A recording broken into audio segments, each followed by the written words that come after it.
আমাদেরকে বিদআত থেকে মুক্ত হতে হবে। প্রথমত বিদআত থেকে মুক্ত না হলে আমাদের আমল বাতিল হয়ে যাবে।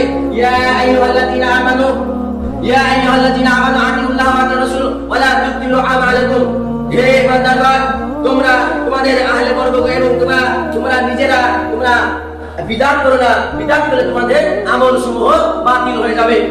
তাহলে এখান থেকে যদি বোঝা যায় যে আমরা যদি বিদআত করি তাহলে আমাদের আমল বাতিল হয়ে যাবে। তাহলে যদি আমরা বিদআত করি আমাদের আমল বাতিল হয়ে যাবে, তাহলে বিদআত করা যাবে না, কারণ বিদআত হচ্ছে সবথেকে বড় পাপ।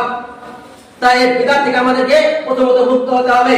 কারণ আল্লাহ রাসূল সাল্লাল্লাহু আলাইহি সাল্লাম বলেন যে কুলিন কুনতুম তুহিব্বুনাল্লাহ ফাত্তাবিউনি ইউহিব্বুকুমুল্লাহ ওয়া ইয়াগফির লাকুম যুনুবাকুম আল্লাহু গফুরুর রহিম। তোমরা আল্লাহ সুবহানাহু ওয়া তাআলাকে স্মরণ করো এবং তোমরা আল্লাহ সুবহানাহু ওয়া তাআলাকে নিশ্চয় তোমরা যে আল্লাহ সুবহানাহু ওয়া তাআলাকে স্মরণ করো, তোমাদের